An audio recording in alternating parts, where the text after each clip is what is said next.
Bonjour à toutes et à tous, soyez les bienvenus sur RCF dans Écosolutions d'un monde à l'autre. L'émission qui vous propose un focus sur les initiatives et les bonnes pratiques sociétales et environnementales à l'œuvre dans nos entreprises. À ma gauche, Valérie Fatpi, autrice et attachée de presse, est également la productrice et la co-animatrice de cette émission. Valérie, bonjour. Bonjour Josué, bonjour à tous. Et je précise pour nos auditeurs que vous, Josué Girandier, conseiller entreprise à la Chambre de commerce et de l'industrie de la Sarthe, est aujourd'hui à ma droite. Et afin de compléter ces présentations, nous avons le plaisir de recevoir dans nos studios le nouveau directeur de Cap Emploi 72, Jérôme Marguet. Bonjour. Bonjour. Jérôme Marguet, vous occupez depuis peu le poste de directeur de 4 structures sartoises visant à accompagner les personnes en situation de handicap dans le monde professionnel. L'une d'entre elles, Cap Emploi 72, fait partie du réseau national des Cap Emploi. Pouvez-vous nous présenter en quelques mots les missions de ce réseau ? Alors, bonjour à tous. D'abord, le réseau des Cap Emploi, en fait, c'est une délégation de mission de service public qui vise à compléter l'action de Pôle emploi, mais spécifiquement sur les personnes avec un handicap.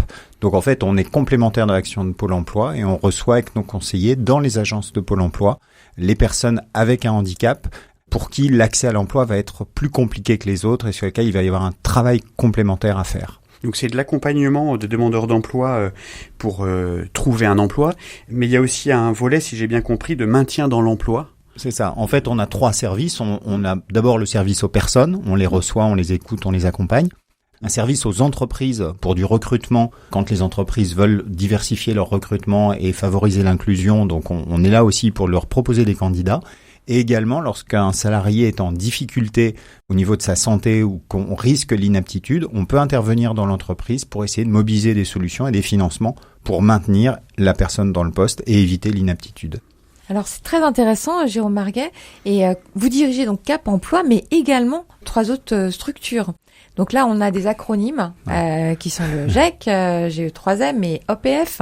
Donc voilà, si vous pouvez nous les expliquer, et puis pour nos auditeurs, et quelles sont les activités de ces structures et comment elles viennent justement de façon très intéressante compléter Cap Emploi. Alors c'est vrai, donc les pères fondateurs de Cap Emploi ont voulu diversifier en fait les actions auprès des personnes éloignées de l'emploi ou avec un handicap. Et aujourd'hui, en fait, c'est un groupement qui s'appelle ERI, qui regroupe le Cap Emploi, le GEC 3M. Alors le GEC, ça veut dire groupement d'employeurs pour l'insertion et la qualification. Donc c'est une association, mais une association de chefs d'entreprise, d'entrepreneurs, qui ont décidé de se grouper pour justement recruter des personnes éloignées de l'emploi, favoriser leur montée en compétences et leur insertion. Donc nous avons des chargés de mission qui accompagnent des demandeurs d'emploi issus de l'inclusion ou du handicap et qui vont proposer ces personnes à des postes spécifiques pour lesquels il y a un besoin de formation.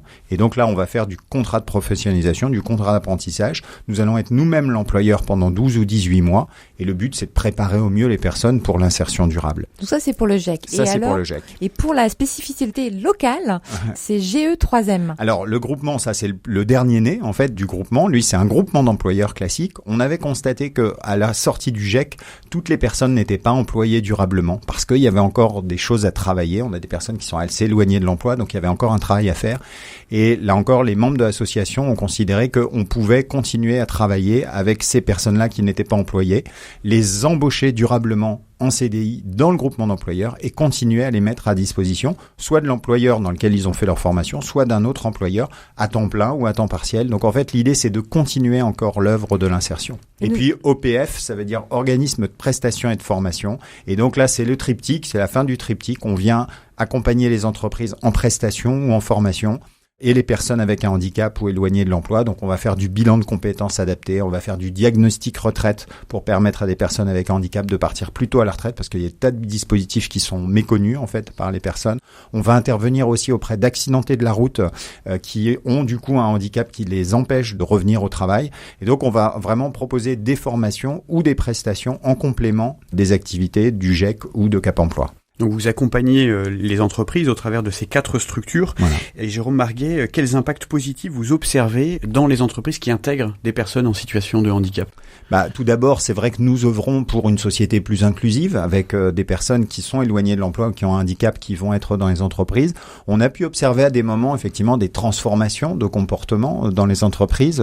On sait que parfois accueillir une personne handicapée dans une entreprise fait baisser le taux d'absentéisme global, parce que quand on voit une personne avec un handicap handicap très motivé et très assidu à son travail, ça nous fait forcément nous-mêmes réfléchir sur notre taux de présence dans l'entreprise. On va apporter aussi des services nouveaux avec des emplois, des créations de postes. Et je crois que c'est extrêmement bien vu et bien apprécié de beaucoup de salariés pour qui l'employeur va faire une démarche. Alors c'est pas que du misérabilisme ou de la charité, c'est vraiment créer de vrais postes, de vrais emplois et reconnaître la diversité.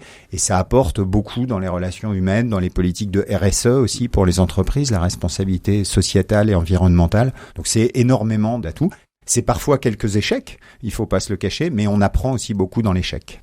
Alors justement, dans ce contexte actuel, avez-vous un message en particulier à faire passer aux entreprises ?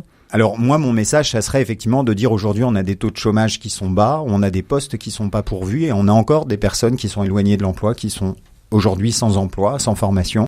Et donc, moi, le message que je voudrais faire passer, c'est de dire on peut travailler, nous, on est là pour ça, pour faire changer aussi des modes de recrutement, des modes de management des entreprises, parce que forcément, pour accueillir aujourd'hui les personnes les plus éloignées de l'emploi, il faut faire un pas de côté, il faut former les collaborateurs, il faut réfléchir sur notre politique de recrutement et la politique de formation. Et nous, on est là pour ça, pour aider les entreprises à la fois recruter des personnes et à la fois changer de regard sur l'inclusion et le handicap. C'est quelque chose qui apporte beaucoup de sens, même de valeur économique, etc. Mais ça s'improvise pas, quoi. C'est ça s'improvise pas, ça se travaille, c'est sur du long terme. Il faut accepter l'échec aussi, le vivre, l'accepter comme une solution apprenante. Et donc il y a beaucoup de choses à faire. Et nous, on a donc une 40aine de salariés au total dans le groupement qui sont à disposition des entreprises de toute la Sarthe. C'est pas que Le Mans, on intervient sur tout le département de la Sarthe. Tout le département.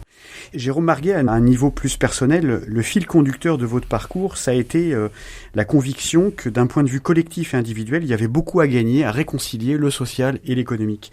Est-ce que vous pouvez nous parler succinctement des grandes étapes de votre parcours qui vous ont amené aujourd'hui à Cap Emploi et les autres structures ? Ma formation de base, c'est le droit public. Par le hasard de cette formation, je rencontre l'insertion des anciens détenus et des sortants de prison. Donc je travaille en tant que veilleur de nuit dans un foyer d'accueil de sortants de prison. Et je me rends compte que l'accès à l'emploi est extrêmement important pour eux, pour leur réinsertion, pour cette société inclusive. Et donc je travaille, j'ai la chance de démarrer une mission chargée de mission sur cet accompagnement-là. Et de là va se dérouler ensuite toute ma carrière en tant que directeur d'entreprise d'insertion. Puis sur Le Mans, directeur de l'association Intermédiaire Partage, et puis l'ADPI de la Sarthe où j'ai passé plus d'une dizaine d'années.